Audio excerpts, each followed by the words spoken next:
मुंबईमध्ये महायुतीला बहुमत मिळालेलं आहे।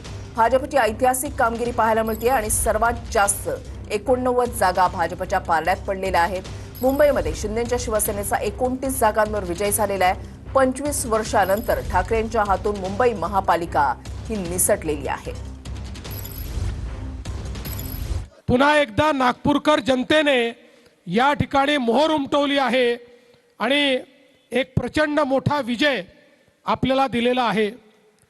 महाराष्ट्रात एकूणच भारतीय जनता पक्षाने या निवडणुकीमध्ये एक प्रचंड मोठा रेकॉर्ड केलेला आहे आणि 29 पैकी 25 महानगरपालिकांमध्ये आपली सत्ता या ठिकाणी आलेली आहे। महाराष्ट्रातला सर्वात मोठा पक्ष भारतीय जनता पक्षच आहे हे पुन्हा एकदा अधोरेखित झालेलं आहे आणि सोबत आपल्या मित्रांना देखील यश मिळालेलं आहे। कोणत्या महापालिकांमध्ये कुणाची सत्ता आली आहे पाहूया। मुंबईमध्ये भाजप आणि शिवसेना यांची सत्ता आली आहे, तर ठाण्यामध्ये सुद्धा भाजप आणि शिवसेनेचं वर्चस्व कायम आहे।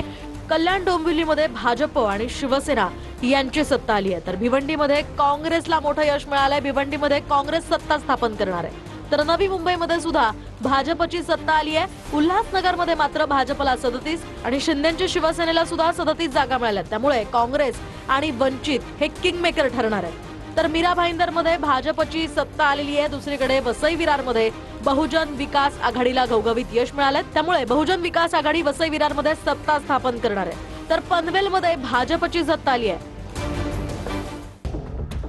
पुण्यामध्ये सुद्धा एक हाती भाजपला मोठं यश मिळालंय, त्यामुळे पुण्यामध्ये भाजप सत्ता स्थापन करणार आहे। तर पिंपरी चिंचवडमध्ये सुद्धा भाजपचीच सत्ता आलेली आहे। नाशिकमध्ये सुद्धा भाजपचं वर्चस्व या ठिकाणी पाहायला मिळालंय, त्यामुळे नाशिकमध्ये सुद्धा भाजपची सत्ता आली आहे। तर मालेगावमध्ये मात्र इस्लाम पार्टीला मोठं यश मिळालंय, त्यामुळे मालेगावात इस्लाम पार्टी सत्ता स्थापन करणार आहे। तर नागपुरात भाजपला एक हाती सत्ता मिळाली आहे। छत्रपती संभाजीनगरमध्ये सुद्धा भाजपला घवघवीत यश मिळालंय। छत्रपती संभाजीनगरात सुद्धा भाजप सत्ता स्थापन करणार आहे। तर कोल्हापूरमध्ये महायुती सत्ता स्थापन करेल। तिकडे इचलकरंजीमध्ये सुद्धा भाजपचं वर्चस्व या ठिकाणी पाहायला मिळालंय। इचलकरंजीमध्ये भाजपची सत्ता आली आहे। सांगलीमधल्या मिरजमध्ये सुद्धा भाजपची सत्ता आली आहे। तर अहिल्यानगरमध्ये अजित पवारांची राष्ट्रवादी आणि भाजप यांची युती होती, त्या ठिकाणी अजित पवारांची राष्ट्रवादी आणि भाजप यांची सत्ता आली आहे। तर अमरावतीमध्ये भाजपला 26 जागा मिळाल्यात, तर रवी राणांच्या युवा स्वाभिमान पक्षाला सुद्धा त्या ठिकाणी काही जागा मिळाल्यात, त्यामुळे भाजपला सत्ता स्थापन करण्यासाठी युवा स्वाभिमान पक्षाची मदत घ्यावी लागू शकते, त्यामुळे युवा स्वाभिमान पक्ष अमरावतीमध्ये किंग मेकर ठरू शकतोय। तर अकोल्यामध्ये भाजपची सत्ता आली आहे। चंद्रपूरमध्ये मात्र काँग्रेसला घवघवीत यश मिळालंय। चंद्रपूरमध्ये काँग्रेस आणि ठाकरेंची शिवसेना यांची युती झाली, तर काँग्रेस आणि ठाकरेंच्या शिवसेनेची या ठिकाणी सत्ता स्थापन होऊ शकते। तर लातूरमध्ये काँग्रेस आणि वंचित बहुजन आघाडीला मोठं यश मिळालंय, त्यामुळे लातूरात काँग्रेस आणि वंचित बहुजन आघाडीची सत्ता आली आहे। तर जालनामध्ये भाजपला यश मिळालंय, जालन्यात भाजपची सत्ता आली आहे। परभणीमध्ये ठाकरेंची शिवसेना आणि काँग्रेसची सत्ता या ठिकाणी आलेली आहे। तर जळगावमध्ये सुद्धा एक हाती भाजपला आपलं वर्चस्व कायम राखण्यात यश मिळालंय, त्यामुळे जळगावात भाजप सत्ता स्थापन करणार आहे। तर नांदेडमध्ये सुद्धा एक हाती भाजपचा विजय झाला, त्यामुळे नांदेडमध्ये भाजपची सत्ता आली आहे।